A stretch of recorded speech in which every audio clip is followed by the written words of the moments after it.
In several states tonight, an urgent search to find whoever's responsible for sending packages with a frightening-looking bomb inside. The full weight of our government is being deployed to conduct this investigation and bring those responsible for these despicable acts to justice. Acts or threats of political violence of any kind have no place in the United States of America.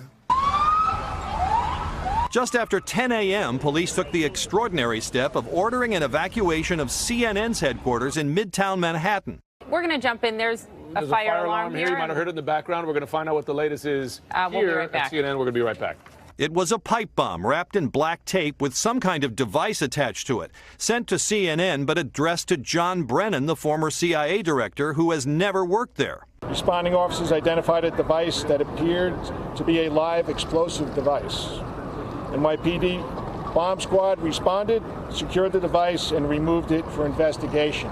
In all now, 5 confirmed devices, possibly 6, said to be similar, some nearly identical, all sent to critics of President Trump, prominent Democrats, and Brennan, whose criticism led the president to cancel his security clearance.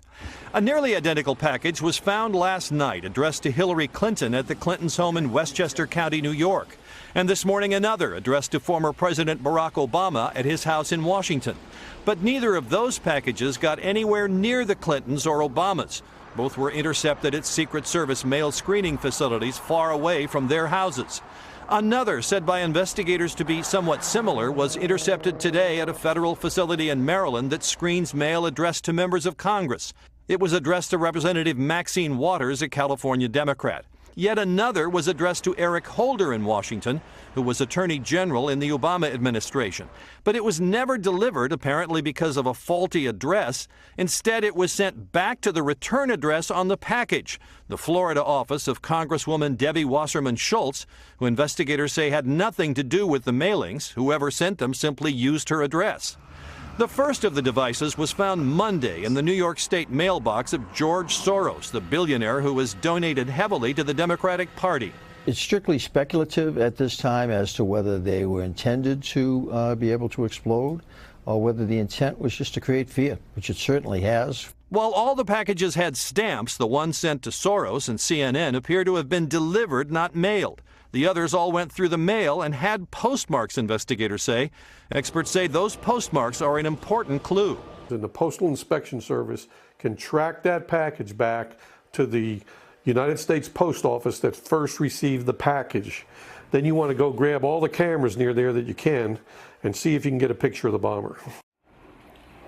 Well, Pete, judging from the reaction today, first responders were certainly treating these as live bombs, but do they know how the devices are supposed to work to be triggered?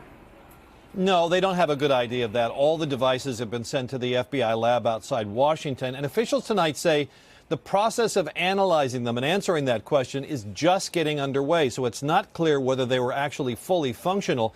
But, Lester, we're beginning to get indications now that the bombs were fortunately poorly made, and that may be why they didn't go off. Hey, NBC News fans, thanks for checking out our YouTube channel. Subscribe by clicking on that button down here and click on any of the videos over here to watch the latest interviews, show highlights, and digital exclusives.